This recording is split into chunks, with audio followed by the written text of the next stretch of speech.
Hi everyone, my name is Laura Aiken and I am the Special Education, Inclusion, and 504 Specialist here at Region 9. I'm here to talk to you about confidentiality today. Hopefully it won't be too boring and we'll make this pretty painless.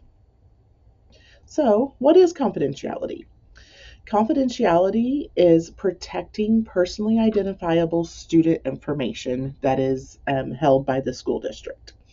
It means about our written records as well as our verbal communication, both. Confidentiality is also protected by law, and so it's a right of privacy for students, and there are laws that govern that. So that means if we are found to be in violation of confidentiality, then our school district may have to pay money for a lawsuit or other means if we violate that confidentiality. So the two laws that govern confidentiality is FERPA, which is the Family Educational Rights and Privacy Act. And then for students who are in special education, they have an added layer of protection, and that's through the IDEA 2004, and that's the Individuals with Disability Act. So this applies to school personnel with a legitimate educational interest. If we had all the time in the world, you'd hear me say those words over and over and over. But really, what we're talking about is you should only be looking at and talking about students if you have a legitimate educational interest. So, for example, let's say I'm the third grade teacher, and maybe I had a student last year, but I should not now be having conversations about that student because I no longer have a legitimate educational interest because I'm not the one teaching that student. Now, let's say maybe you are in a position where you are dealing with several grade levels. As long as you are working with that student and you have that legitimate educational interest, meaning I am here to do what's best for these students, and my conversations and me looking at different paperwork and keeping paperwork is for the good of the student, then that means you have a legitimate educational interest. So here are all the different types of educational records that could be included and be considered confidential.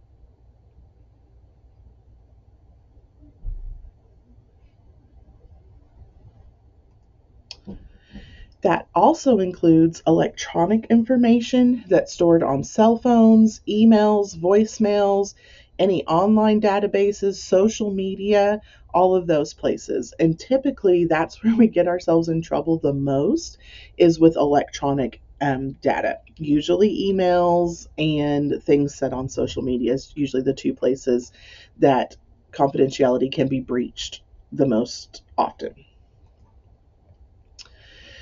Here is just a rule to follow.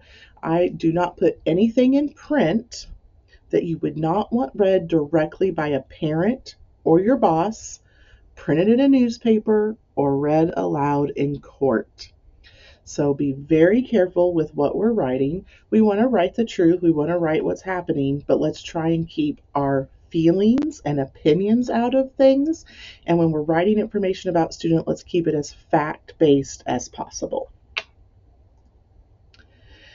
So here are some other tips for confidentiality. We always need to consider these four things, okay? What is being discussed?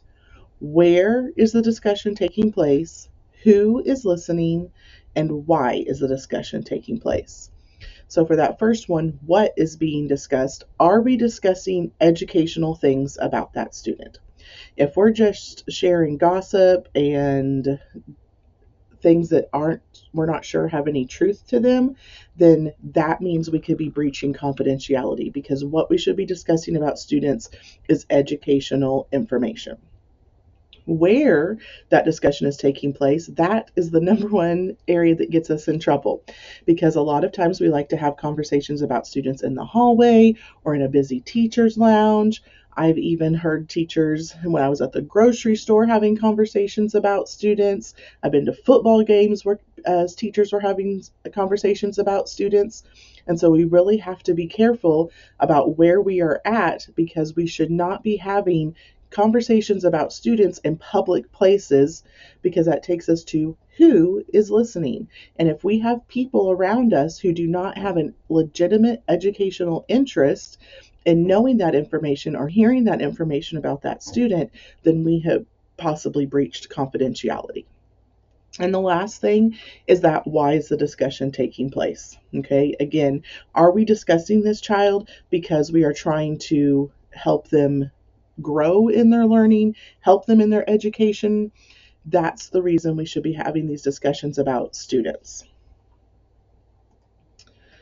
So, you may have violated confidentiality in the past if you maybe spoke in an inappropriate location. You maybe have discussed confidential information where others were listening, or discussed inappropriate content about a student.